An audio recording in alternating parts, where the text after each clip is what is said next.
तो दोस्तों आज का जो हमारा टॉपिक है ना वो काफ़ी ज़्यादा अमेजिंग होने वाला है क्योंकि आज की इस वीडियो में मैं बैटल करवाने जा रहा हूँ old Thor versus old Baalveer के बीच में।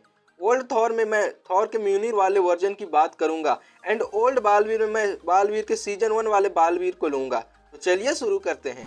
बैटल शुरू करने से पहले मैं बता दूं कि ये जो बैटल है वो होगी टोटल 3 राउंड्स में, यानी कि स्ट्रेंथ, स्पीड एंड ड्यूरेबिलिटी।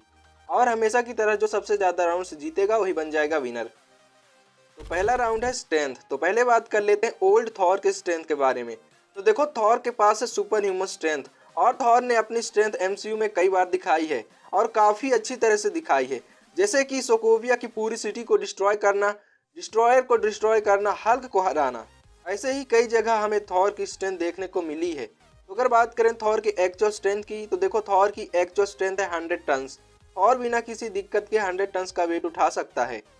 तो ये तो बात हो गई थॉर की स्ट्रेंथ के बारे में। अब बात कर लेते हैं बालवीर की स्ट्रेंथ के बारे में। तो देखो बालवीर की स्ट्रेंथ थॉर की स्ट्रेंथ से कई गुना ज़्यादा है क्योंकि बालवीर ने इस सीन में एक उल्का पिंड को रोका था एंड उन्हें फेंक भी दिया था और वो उल्का पिंड अर्थ के लेवल का था और अर्थ का जो वेट होता है वो होता है 5974 ट्रिलियन ऑफ टन्स।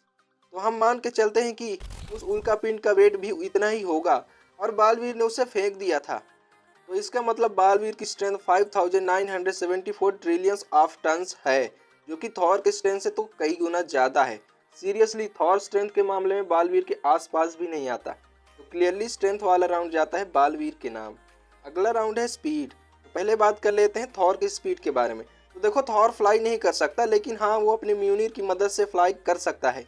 तो अगर बात करें थॉर की स्पीड की, तो देखो थॉर ने इस सीन में म्यूनिर को फेंका था तो म्यूनिर ने अर्थ के सरफेस से आउट ऑफ स्पेस तक के डिस्टेंस को सिर्फ 2 सेकेंड्स में कवर कर लिया था। तो इससे उसकी स्पीड निकल कर आती मार्क 45, मार्क 145। तो इसका मतलब थॉर मार्क 145 की स्पीड से ट्रैवल कर सकता है म्यूनिर की मदद से, जो कि काफ़ी अच्छी स्पीड है। तो ये तो बात हो गई ओल्ड थॉर की स्पीड के बारे में। अब बात कर लेते हैं बालवीर की स्पीड के बारे में। तो देखो स्ट्रेंथ की तरह ही बालवीर की स्पीड भी थॉर से ज़्यादा है क्योंकि बालवीर स्पीड ऑफ लाइट के थ्रू ट्रैवल कर सकता है। और इतना ही नहीं, थॉर की रनिंग स्पीड भी बालवीर जितनी नहीं है क्योंकि बालवीर समय से भी तेज भाग सकता है, जो कि थॉर कभी नहीं कर सकता। तो क्लियरली स्पीड वाला राउंड भी जाता है बालवीर के नाम। अगला राउंड है ड्यूरेबिलिटी। तो पहले बात कर लेते हैं थॉर की ड्यूरेबिलिटी के बारे में। तो देखो थॉर की ड्यूरेबिलिटी काफ़ी अच्छी है क्योंकि उसे आसानी से हार्म नहीं किया जा सकता और अगर किसी तरह से वो हार्म हो भी जाए तो म्यूनिर की मदद से तुरंत हील हो जाता है। थॉर मूवी में हमने देखा था जब डिस्ट्रॉयर ने थॉर को मारा था, डिस्ट्रॉयर के एक ही पंच से, एक ही अटैक से थॉर अधमरा हो गया था, लेकिन जैसे ही उसने म्यूनिर को पकड़ा तो तुरंत हील हो गया था। ऐसा लग रहा था कि उसे कोई चोट आई ही ना हो। अगर बालवीर की बात करें तो देखो बालवीर की ड्यूरेबिलिटी भी काफ़ी ज़्यादा है क्योंकि उसे भी आसानी से हार्म नहीं किया जा सकता और अगर किसी तरह से उसे चोट लग भी जाए तो कुछ ही टाइम में हील हो जाता है। बालवीर की ड्यूरेबिलिटी की सबसे बड़ी फीट्स हमें इस सीन में देखने को मिली थी जब बालवीर सन के बिल्कुल करीब चला गया था परीलोक को बचाने के लिए।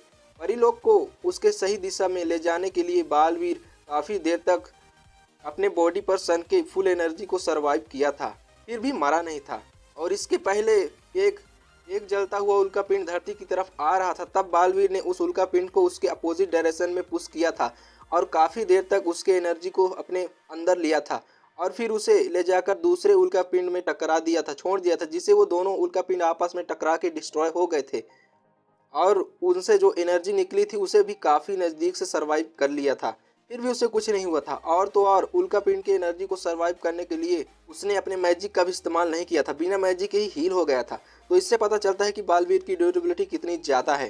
तो देखो मेरे हिसाब से इन दोनों की ड्यूरेबिलिटी इक्वल होगी क्योंकि दोनों ही काफ़ी ज़्यादा स्ट्रॉन्ग है और दोनों को ही चोट पहुँचाना बहुत मुश्किल है। और जिस तरह से म्यूनिर थॉर के पास रहता है तो थॉर बहुत ज़्यादा स्ट्रॉन्ग होता है, उसी तरह अगर बालवीर का जादुई दंड बालवीर के पास रहता है तो बालवीर बहुत ज़्यादा स्ट्रॉन्ग रहता है।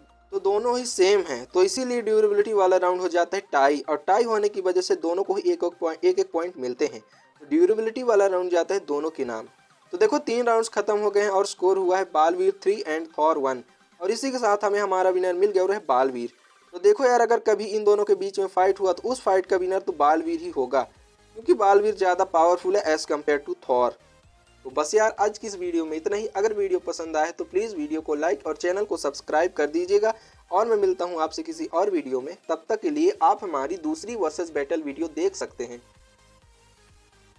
I'm walking alone, the streets are empty. The only thing I can see is my own silhouette.